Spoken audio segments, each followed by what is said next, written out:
Imran Khan, thank you very much indeed for joining us today. We speak a month after the collapse of the Afghan government and the takeover of the Taliban. How would you describe the situation in Afghanistan today? I think it's worrying. Afghanistan is on a historic crossroads. One, if it goes well, and we pray that this works in the direction of peace after 40 years in Afghanistan, if this Taliban hold all of Afghanistan, and if they can sort of now work towards an inclusive government, get all the factions together, Afghanistan could have peace after 40 years. But if it goes wrong, and which is what we are really worried about, it could go to chaos, the biggest humanitarian crisis, a huge refugee problem, unstable Afghanistan, and the reason why the US came in was to fight terrorism or international terrorists. So unstable Afghanistan, refugee crisis, and the possibility of, again, terrorism from Afghanistan soil. You have said that a positive outcome for Afghanistan would be an inclusive government. Would you call this an inclusive government? Do you support it? Well, let me just, Becky, explain to the viewers that my party came into power after 22 years. So 22 years we stayed in opposition before we came to power. When we got into power, there was so much pressure for us to include those people who had struggled for 22 years. So they almost had felt that it was a right that they should be included. So I can see the problems they are facing, but I do not think that there would be really peace in Afghanistan unless there's an inclusive government, because Afghanistan is a society composed of different ethnic groups. So the Pashtun is only about 45–50%. They are Tajiks, they are Hazara, they are Uzbeks. So unless it's an inclusive government, the worry is that there will be instability later on. Well, it's not. It's not an inclusive government at present. Let's agree on that. Afghanistan, you said, had broken the, quote, shackles of slavery when the Taliban took back power. That doesn't sound like the statement of someone who shares the concerns of so many in the world about the future of Afghanistan and its people under the Taliban, notorious for its misogyny, its violence against women, that shows no evidence or interest in guaranteeing basic human rights, particularly those for women. But let's just talk about its makeup. So it has to be put in its context. What was the context? I spoke.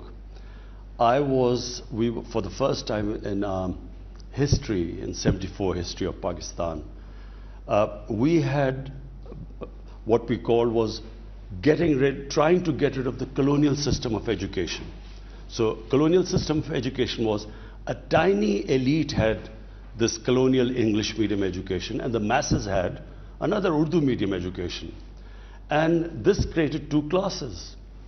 And so, for the first time, we had a unified curriculum in our history. And what I was trying to say was that mental slavery, which comes from the colonial form of education, is much worse than physical slavery. And one line I gave example of, in Afghanistan, they have got freedom. Now, I never quite understood what was the issue behind it, because when the British left, it was freedom for Afghanistan. When the Soviets left, it was freedom. So when the US leave, what am I supposed to say? This interim government is not an inclusive government. The concerns of so many around the world are for the future of Afghanistan and its people under a Taliban government which is notorious for its misogyny and its violence against women. There is no evidence to date of any interest in providing basic human rights, particularly for women and children. How concerned are you about that. This is an interim government, you might tell me, but you know what? The last Taliban government was an interim government and it lasted 5 years. So how concerned are you? And what are you going to do about it? Look, Becky, where Afghanistan goes from here, I'm afraid none of us can predict. We can hope and pray that there's peace after 40 years, that the Taliban, what they have said, that they want an inclusive government, they want women rights in their own context, they want human rights, they've given amnesty. So far what they have said, clearly they want international acceptability. They did not go for international acceptability when they were between 1996 to 2001. This time, clearly they're making the statements where they want this acceptability. So we should try and incentivize them in that direction. But there's another fallacy. Afghanistan cannot be controlled by outside. They have a history. No puppet government in Afghanistan is supported by the people. It gets discredited amongst the people. So rather than sitting here and thinking that we can sort of control them, we should incentivize them. Because Afghanistan, this current government, clearly feels that without international aid and help, they will not be able to stop this crisis. So we should incentivize them, push them in the right direction. If it seeks legitimacy, it will need to show evidence that it shares the values of those that it is seeking legitimacy for, and that being the West, for example. I grew up watching you as a star of Pakistan's cricket team. The Taliban have said that women shouldn't play cricket. In fact, they've said women shouldn't be involved in sport at all.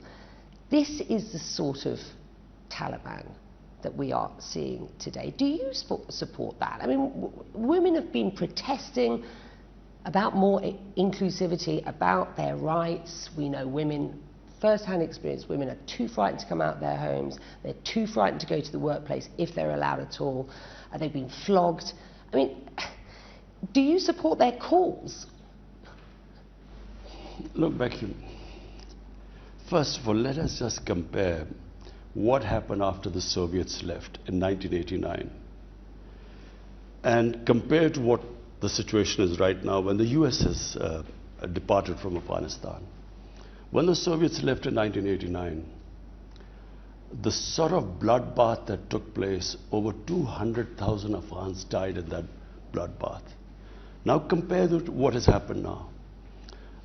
Frankly, I mean, we were all relieved. We expected a bloodbath. When Ashraf Ghani said that he left Afghanistan because he was scared of a bloodbath in Kabul, well, it could have happened. We were worried that when the US departed, there would be complete chaos in Afghanistan, civil war. Our intelligence agencies told us that the Taliban would not be able to take over all of Afghanistan.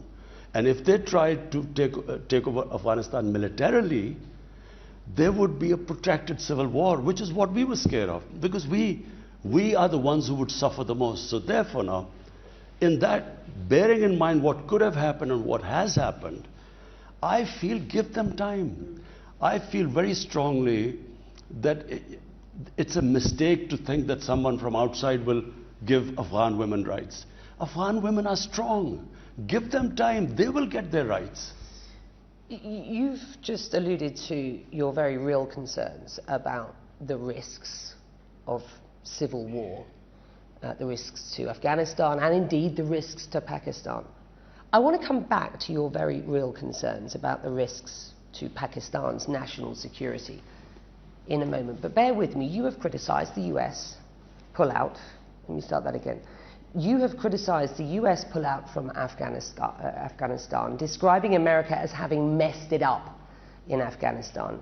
Is that something that you have told the US President personally? Have the two of you spoken since the collapse of the country?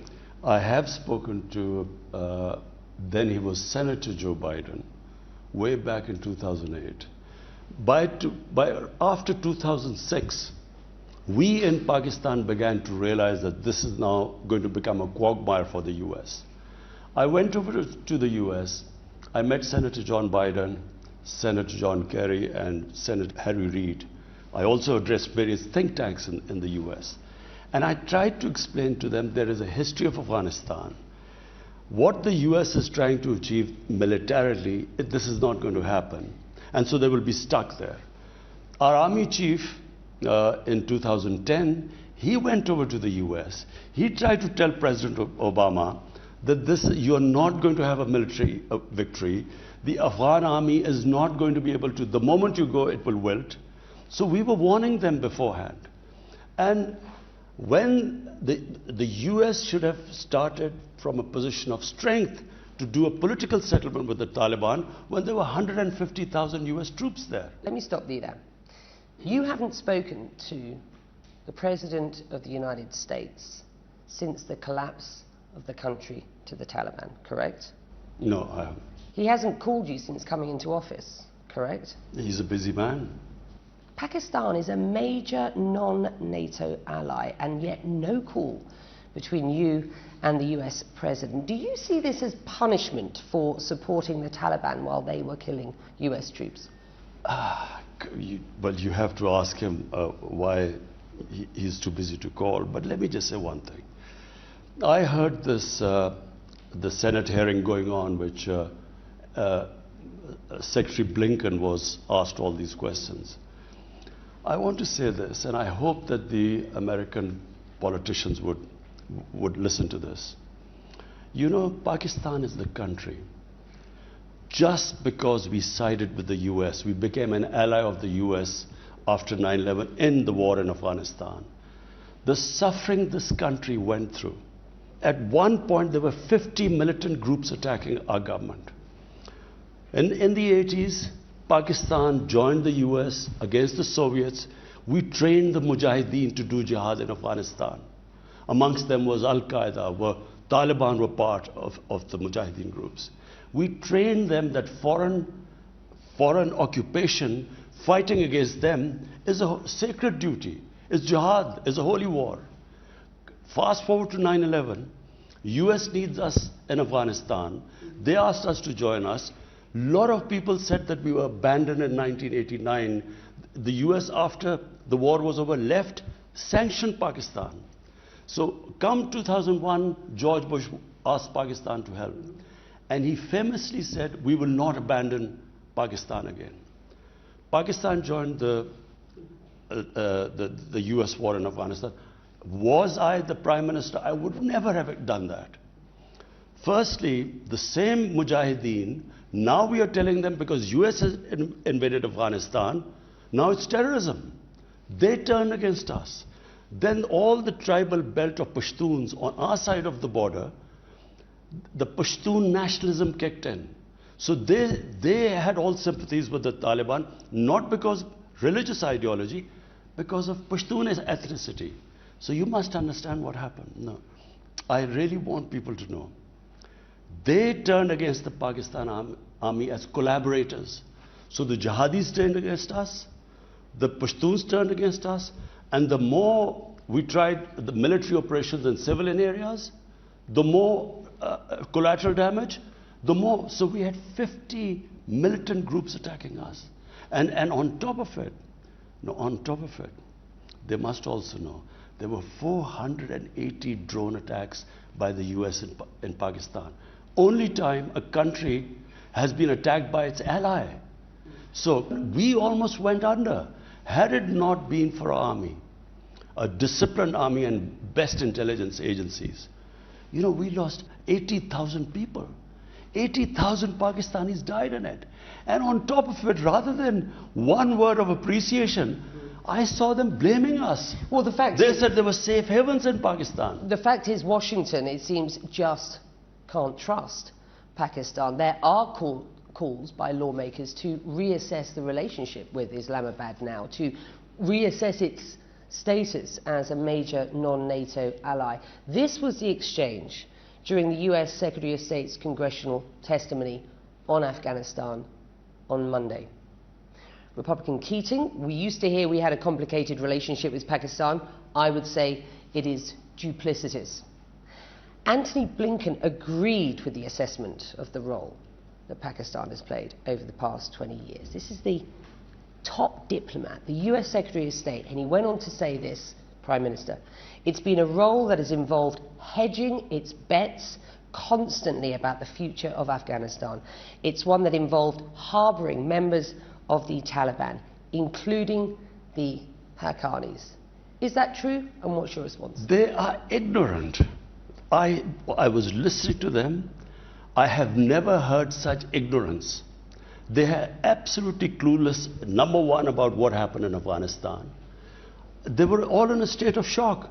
We knew, as I said, in 2008, when I met Senator Joe Biden and John Kerry, then I told them that they were not winning. Hold on, hold on. This is, Becky, it's very important. When our army chief went in 2010, he again explained to President Obama that you're not winning this war. And he said, and this is the important thing. He said, you are going to leave Afghanistan. We will be left with the mess you leave behind. What you are expecting us to do, we cannot do. What they were expecting, what were they expecting at the Afghan government? The Afghan government wanted Pakistan to win the war in Afghanistan for them. Pakistan, the state of Pakistan was under attack for being ally of the US. We were now supposed to take on also the Afghan Taliban. I was asking you for your response to Blinken's words specifically. He said Pakistan's role has involved hedging its bets constantly about the future of Afghanistan. It's one that involved harbouring members of the Taliban, including the Haqqanis. Over the past 20 years, sir, the Haqqani network has been responsible for some of the deadliest terror attacks in Afghanistan's history. It has killed hundreds of Western troops and thousands, let me finish, of Afghan people. In 2011, you will be aware that General Mike Mullen said the Haqqani network acted as, quote, a veritable arm of Pakistan's intelligence. This is a group that now has 4 members in key roles in the Taliban government. Is it any wonder that there is a trust deficit between the West and Pakistan? It is complete ignorance. The Americans did not understand what the Haqqani network was. Haqqani is a tribe. It's a Pashtun tribe living in Afghanistan. What they are terrorist organization prescribed and designated by the US and the UN, sir, with respect. All very well calling them a terrorist organization, but do they know the origins of the Haqqani tribe? No, it is very important for us to explain to them. We have been trying to explain to them. The Haqqani tribe lives in Afghanistan. 40 years ago, when the Afghan Jihad took place, we had 5 million Afghan refugees in Pakistan. Amongst them were a few of the Haqqanis. And the Haqqanis were Mujahideen, were fighting the Soviets. So once the Soviets left and civil war broke out, we still had 3 million refugees in Pakistan. So in those refugee camps, and when they say safe havens, what are these safe havens? I mean, I noticed them calling the area of Pakistan along the border of Afghanistan had the heaviest surveillance by the United States drones.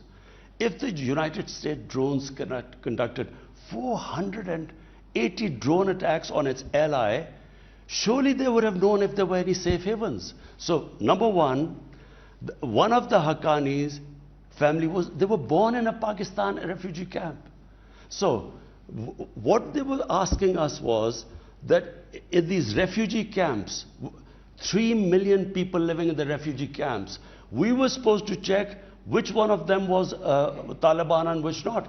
That doesn't deny the fact that the Pakistan Intelligence Agency has been funding and supporting the Taliban through the Haqqani Becky, network. funding. You know the total budget of Pakistan? It's $50 billion for 220 million people.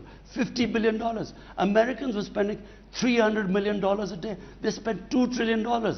Was Pakistan Did we have the capacity to fund another war? We can barely meet our own expenses. Let me put this to you. The term duplicity has been used now a number of times with regard the role that Pakistan has played over the last 20 years. Osama bin Laden was hiding in Pakistan and killed in 2011 near a Pakistani military city base. Many Americans categorize Pakistan's role in Afghanistan post 9/11 as duplicitous. I put it to you again. Is it any wonder that there is a trust deficit between Pakistan and the West? And what are you going to do about it? Do you know, Becky, I blame First General Musharraf. He should have never taken us into this war. Taliban, whatever you say about a government, and a relationship between governments are because of interests. Taliban was a pro-Pakistan government. We helped the US dislodge a pro-Pakistan government and replace it by a pro-Indian government. And unfortunately, General Musharraf did this, not for the interest of the people of Pakistan. Because we, as a result, we also, as I repeat, had a civil war. We were attacked, considered collaborators by the Pashtuns and by the Mujahideen. So listen, General Musharraf wanted acceptability from the US. So he went against Pakistan's interest to support the US. Then unfortunately we had two crooked leaders who had billions trashed abroad, who never ever stood up for Pakistan's interest. So here we were losing people, 80,000 Pakistanis dying to side with the Americans. On top of it, we are called that we are playing a double game. Pakistan was trying to save itself. Listen, Becky, you have to understand this. 50 different militant groups were attacking the state of Pakistan. I repeat, if we did not have a disciplined army and intelligence agency, we were going under. And on top of it, we had Americans doing these drone attacks. Reprisals from the drone attacks were on the state of Pakistan. All the collateral damage they took avenged against us. On top of it, they wanted us to take on the Afghan Taliban. Afghan Taliban weren't attacking us. And I wish, if I was in government, I would have told the US that we are not going to take them on militarily, because first we have to save the people. My responsibility would have been to the people of my country. I cannot destroy my country to fight someone else's war. Let's talk about this Haqqani network and its relationship with the ISI, because you have admitted that Pakistan's intelligence agency has close ties to the Haqqani network. You have said in the past that you're not sure why the US hasn't leveraged those connections to get the Taliban effectively to the negotiating table. You've always supported dialogue with the Taliban. How much do you, sir, support their ideology? And what is your red line? The strict interpretation of Sharia law as we are seeing it acted out in Afghanistan today? Becky, let's take two different things you've said. Pakistan's ties with the Afghan Taliban, Pakistan's intelligence agencies. Intelligence agencies' job is to have connections with everyone. They speak to everyone. The US CIA would be speaking to Taliban. You know, they have to. That's the job of intelligence agencies. Question is, was Pakistan in a position to take military action against the Afghan Taliban when it was already being attacked from inside? The Pakistani Taliban were attacking the state of Pakistan. You know, General Musharraf, there were two suicide attacks, insider attacks, because there were sympathies for the Mujahideen from within the army. So two suicide attacks on him. Benazir Bhutto was assassinated by the Pakistani Taliban because she was considered a collaborator with the US. So was Pakistan in a position to then take on the Afghan Taliban? Our heads of state should have clearly stated. They should have told the Americans, this is what we can do, this is what we can't do. I would have done that. Where we lost out was we had these weak, corrupt heads of states who did not stand up to the US. So let me just clarify about the Haqqani. Haqqani tribe is in Afghanistan. It's a tribe there. Some of the Haqqani leadership one was born in a Pakistani refugee camp. So, and they go back and forth across the border. There is no border. There was never any border. The border between Pakistan and Afghanistan, the Durand line, there was no. My government is the first time we have fenced that border. This is the first time. So that's one aspect. Now you talk about the ideology of Taliban. My ideology is in Pakistan. We follow what we consider our Sharia. We are following our line. So let the Taliban, what we hope is, in time, they will, with a consensus, with an inclusive government, they will evolve. But Becky, have we got any choice right now? Now tell me, if you do not back this government and do not help the people of Afghanistan right now, it's not a question of Taliban, it's people of Afghanistan. If the world international community does not help them, what choice have we got? In an op-ed in the Washington Post in June, you wrote, quote, "In the past, Pakistan made a mistake by choosing between warring Afghan parties. But we have learned from that experience." How? Because your critics suggest that a, quote, "victory for Pakistan in Afghanistan," which is what many say is the case, is Pyrrhic. That playing a double game has now created blowback in terms of your own national security. Becky, in the 90s, Pakistan backed one of the factions, the other faction, Northern Alliance, or Ahmad Shah Massoud, then went against Pakistan. I felt it was a big mistake. I felt Pakistan should never have had any favorites. I feel that the Afghan people cannot be controlled from outside. So therefore, whoever is a government in Afghanistan, we should just deal with them. And my government, we reached out. I called Ahmad Shah Massoud's brothers over, invited them over to Pakistan. We told them exactly the same thing. We called the Hazara community, Uzbeks. We tried to tell all of them that, look, whatever our policy was in the past, we now believe that whoever is in power in Afghanistan, we will have no favorites. You say that you will have no favorites, but there is practically no opposition or other groups active in Afghanistan at the moment because the Taliban have taken over. And you have been accused by Massoud's National Resistance Front of getting involved in the damage and destruction that's been done to their group in Panjshir. Has Pakistan been providing drones in that conflict, that part of the conflict? Becky, do you know, we are as shocked and surprised as everyone of what has happened in Afghanistan. Our intelligence agency, ISI, gave us a report that, number one, that the Afghan government, after the US leaves, would last for months afterwards. But they would fall, but it would last for months. Secondly, according to our intelligence agencies, Taliban would not be able to take over all of Afghanistan. They would be able to take over the Pashtun areas, which is almost half, but they would not be able to, and there would be a protracted civil war, which is why we tried our best. I called over the Taliban leadership, Mullah Brother, who's the vice prime minister. I called them over. We tried our best to make them understand that since you should not try and take over Afghanistan militarily, you should have an inclusive government, because otherwise there will be a protracted civil war. So we were as surprised. None of us expected what happened in Afghanistan. Briefly, how would you qualify the US-Pakistan relationship today? And what sort of relationship do you want to see with the US?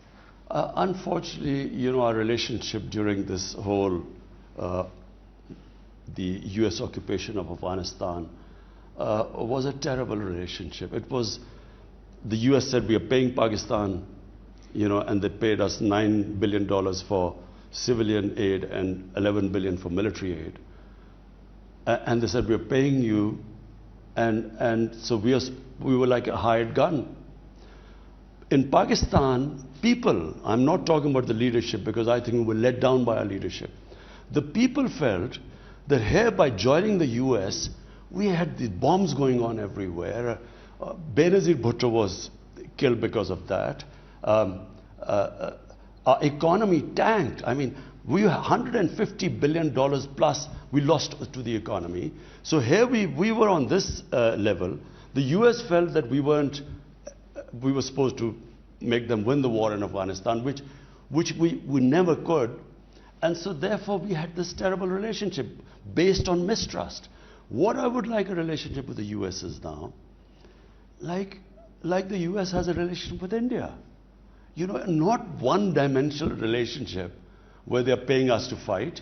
We want a normal relationship. So, responding to the fact that Joe Biden has not contacted you directly, your national security advisor recently said, and I quote, "If a phone call is a concession, if a security relationship is a concession, Pakistan has options," he said. Is China that option? And given the current state of relations between the US and China, is that a veiled threat of sorts? I don't actually know in what context he said it, but I can say one thing, that if President Biden didn't call, I mean, what he's been through, I'm watching him, what he's been through. It's, you know, he's been blamed for this, you know, the exit from Afghanistan. I thought he actually did the only thing right. What else could he have done? Because how could you ever be prepared for the army capitulating 2 weeks before? So therefore, I mean, I would imagine he's very busy. But our relationship with the US is not just dependent upon a phone call. It needs to be a multi-dimensional relationship. Do you consider the US pushing Pakistan into the arms of China at present in an effort to secure your own stability and economic prosperity going forward? Are you choosing a side effectively at this point? Becky, our relationship with China goes back 70 years. It's a very strong relationship. It was Pakistan which opened the doors of the US to China in 1970 when Dr. Henry Kissinger was introduced to China, or we were the go-between. So, I mean, our China relationship is not dependent on what it is with US.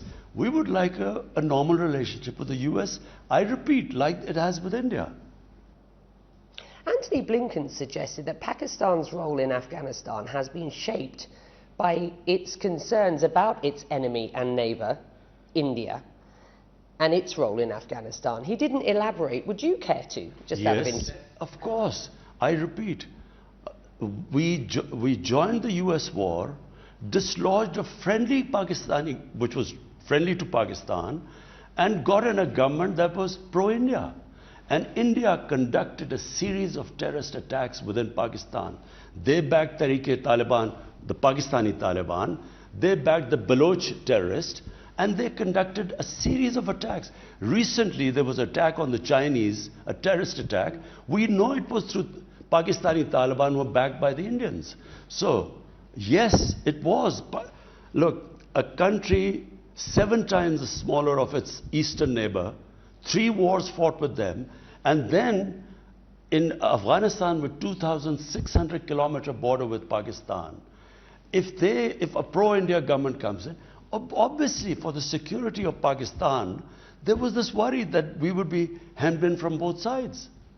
Does it worry you, the anti-China protest you're seeing here in Pakistan today, as you move towards better relations and increased relations with China? Sorry, anti-China. You know, you do see Pakistan's population not as twinned at the hip, as it were, or as enthused prospect of further relations with China. Perhaps more so, certainly less so than the establishment. The people of Pakistan have the great. You know why people of Pakistan all have this deep relationship with China? Because in 1962 there was a war between India and China. Then again, when India was threatening us in Kashmir, there was this India-China had this standoff. People of Pakistan feel that China in all our difficult times has stood with us. So, I mean, if one of the few countries that the people in Pakistan have this close affection to is China. I want to talk about women's rights. Prime Minister. In your 2018 party manifesto, you devote a whole section to women.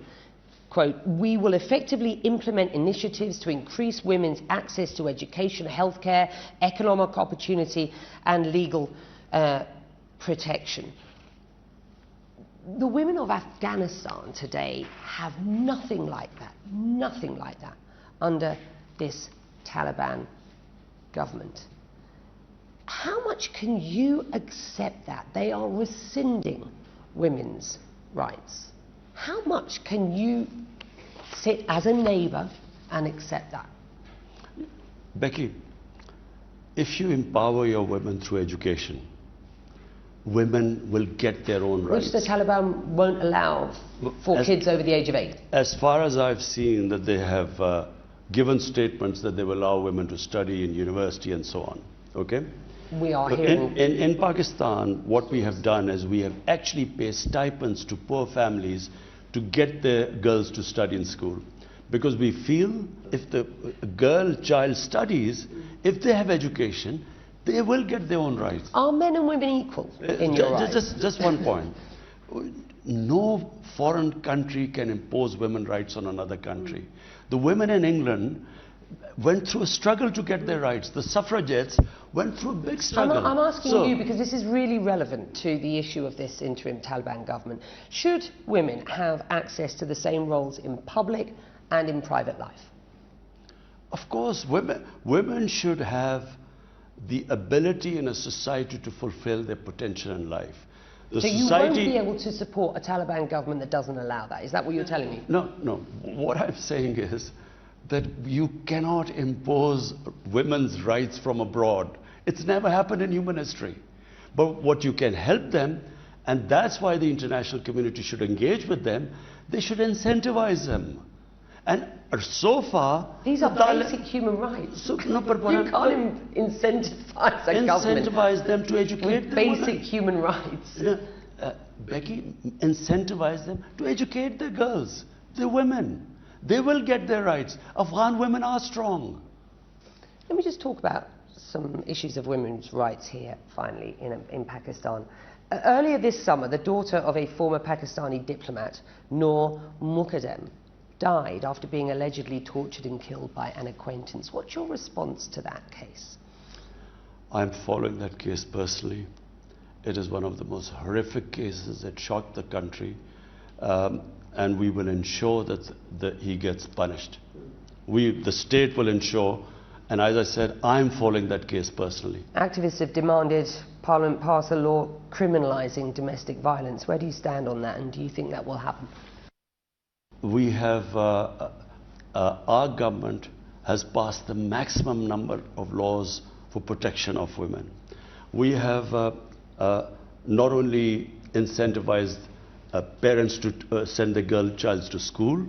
We have a special program where we help women find the real problem is rural women. And even about Afghanistan, there's a difference between urban women and rural women. So we are actually empowering them in rural areas, how they can improve their living, giving them loans. Do you support calls for more empowerment, more rights for Pakistani women? Of course. But Becky, my basic thing, look, my family, one of my sisters is a doctor, one is an economist, one is a businesswoman. We have strong women in our family. Why? Because they were educated. I believe if you educate your women, they will get their position in society. They will fulfill their potential. People have been protesting across Afghanistan in the past couple of weeks. Finally, I just want you to explain why you think these anti-Pakistan protests by hundreds of Afghans today are going on. They certainly seem convinced of Pakistan's involvement in their country's affairs. Because Becky, the Afghan government, for their failures, they kept blaming Pakistan. I went to see Ashraf Ghani earlier this year. I assured him, I told him we will do anything for a peace between you and inclusive government, except take military action. because military action, it cost Pakistan a lot. We said we will not take any military action, but everything else we will do to ensure that there is an inclusive government, a political dialogue. It was because of us that the Taliban started talking to the US. And we tried our best to make them sit with the Afghan government.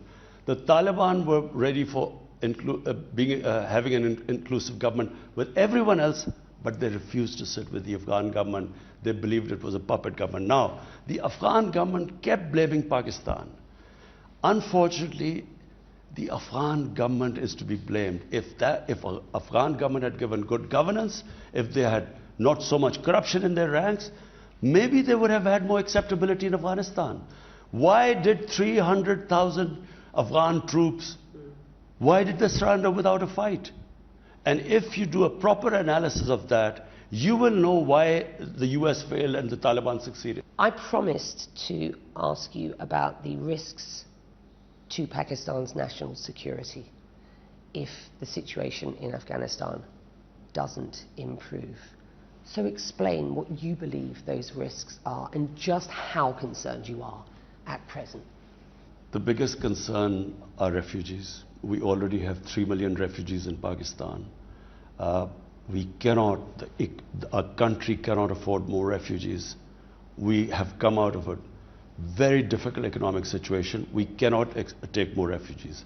The second worry is terrorism. We had 3 sets of terrorists